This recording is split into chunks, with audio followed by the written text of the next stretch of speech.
சில சமயத்தில் நம்ம வாழ்க்கை கூட நம்ம வளையாமல் இருந்தால் அந்த இடத்துல முறிஞ்சு போயிடும், வளைஞ்சிருந்தா அந்த இடத்துல மதிக்கப்படும். ஸோ சமயத்துக்கு ஏற்ற மாதிரி முடிவெடுத்து பழகிக்கோங்க. நாம் நடக்கும்போது நம்ம செருப்பில் சிக்கின கல்லும் நம்ம வாழ்க்கையில் இருக்கிற கவலைகளும் நம்மளை லாஸ்ட்டு வரைக்கும் துரத்திக்கிட்டே தான் இருக்கும். ஒரு பிரச்சனை இருக்குன்னா அதை அந்த டைமே தூக்கி வீசிடுங்க. அதை விட்டுட்டு மனசுக்குள்ளேயே வச்சு உங்களை நீங்களே வெறுத்துக்கிட்டு உங்களை நீங்களே வருத்திக்கிட்டு வாழ்க்கையை வாழணும் அப்படின்னு நினைக்காதீங்க. அது உங்களோட மனசு உடம்பு ரெண்டையுமே அதிக அளவில் பாதிக்கும் அப்படின்றது தான் இங்கே உண்மை. எல்லா பிரச்சனைகளுக்குமே முடிவு அப்படின்ற ஒரு விஷயம் இருக்குது. ஒரு சில பிரச்சனை பார்த்திங்கன்னா நம்மளுக்கு தேவையில்லாத பிரச்சனைகளுக்கு தான் பார்த்திங்கன்னா முடிவே இருக்காது. ஆனால் அப்படி முடிவில்லாத பிரச்சனை நினச்சி தான் நம்ம யோசித்து ஃபீல் பண்ணுவோம். ஸோ முடிஞ்ச வரைக்கும் முடிவில்லாத பிரச்சனைகளை தூக்கி வீசிடுங்க. முடிவு இருக்கிற ஒரு பிரச்சனை அப்படின்னா கண்டிப்பாக அதுக்கான சொல்யூஷனை இம்மிடியட்டாக கண்டுபிடிங்க.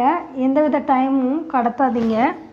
லைஃப்பில் எப்போவுமே பார்த்திங்கன்னா ரொம்பவுமே பிஸியாக ஓடிட்டே இருக்கக்கூடாது. நம்மளுக்காக அப்படின்னு நம்ம வாழ்க்கையை கொஞ்சமாச்சும் வாழணும். அப்படி வாழ தவறிட்டீங்க அப்படின்னா ஒரு ஸ்டேஜுக்கு அப்புறம் ஃபீல் பண்ண ஆரம்பிச்சிருவீங்க. நம்மளுக்கான வாழ்க்கை நம்ம கொஞ்சம் கூட வாழலையே அப்படின்னு நினச்சி நீங்கள் வாழ்ந்ததுக்கான உண்மையான அர்த்தமே பார்த்திங்கன்னா ஒரு ஸ்டேஜில் நீங்கள் திரும்பி பார்க்கும்போது உங்களுக்கான லைஃப்பை நீங்கள் கொஞ்சமாவது வாழ்ந்துருக்கணும். உங்களுக்குன்னு ஒரு சின்ன சின்ன சந்தோஷங்களாவது உங்களோட லைஃப்பில் இருந்திருக்கணும். அப்படி இல்லைன்னா அந்த இடத்துல நீங்கள் சரியாக வாழவே இல்லை அப்படின்றது தான் அர்த்தம். அதே மாதிரி நம்மளுக்கு பிடிச்சவங்க நல்லா இருக்கணும் அப்படின்னு நினைக்கிறதுல தப்பு இல்லை. ஆனால் அவங்க நம்ம கூடவே இருக்கணும் அப்படின்னு நினைக்கிறது தான் தப்பு. ஒருத்தங்க மேலே நம்ம அதிக அளவுக்கு அன்பும் பாசத்தையும் வச்சுருக்கோன்றதுக்காக அவங்க நம்ம கூடவே இருக்கணும், நம்ம கூடவே வாழணும் அப்படின்னு நினைக்கிறது மிகப்பெரிய முட்டாள்தனம் தான். அதே மாதிரி நம்மளுக்கு ஒருத்தங்களை பிடிக்கும் அப்படின்றதுக்காக அவங்களுக்கும் நம்மளை மட்டும்தான் பிடிக்கும் அப்படின்னு நினைக்கிறதும் முட்டாள்தனம் தான். நம்மளோட வாழ்க்கையில் நல்ல நாள் அப்படின்றது நம்மளுக்கு சந்தோஷத்தை தரும், மோசமான நாள் அப்படின்றது அனுபவத்தை தரும். எல்லா விஷயத்தையும் நம்ம ஏற்றுக்க பழகிட்டாலோ கடந்து போயிட்டாலோ பார்த்திங்கன்னா நம்மளோட வாழ்க்கை உண்மையாகவே நல்லா இருக்கும். பணம் அப்படின்ற விஷயம் நம்மளுக்கு லைஃப்பில் எல்லா விஷயத்தையும் கொடுக்கும்.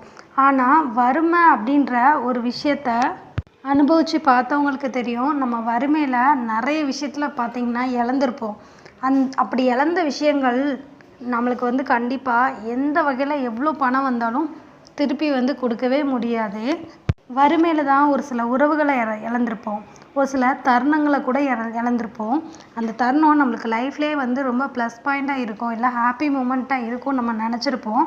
அந்த மாதிரி விஷயம் கூட நம்மளுக்கு அந்த சூழ்நிலை வறுமை அப்படின்றது நம்மளை தொற்றுச்சு அப்படின்னா அந்த இடத்துல கண்டிப்பாக அந்த ஒரு விஷயத்தினால நம்ம நிம்மதி சந்தோஷம் ரெண்டையுமே தொலைச்சிருப்போம்.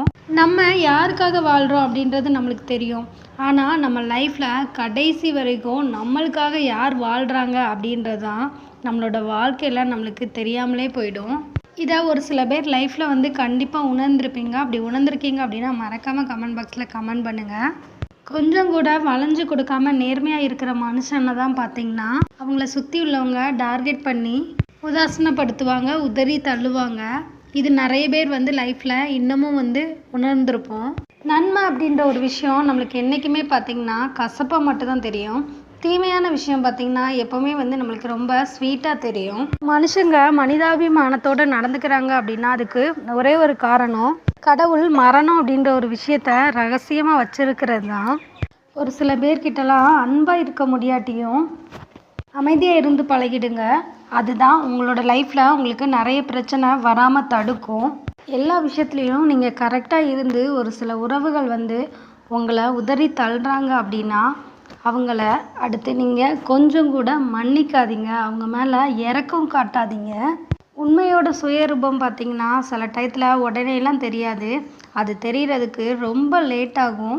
அப்படி லேட் ஆகும்போது அவங்க நம்மளை திரும்பி பார்ப்பாங்க. திரும்பி வர்றவங்க உண்மையாகவே திரும்பி தான் வருவாங்களா இல்லைன்னா நம்மளை திரும்பவும் தள்ளி விட்டுட்டு போவாங்களா அப்படின்னு நம்மளுக்கே தெரியாது.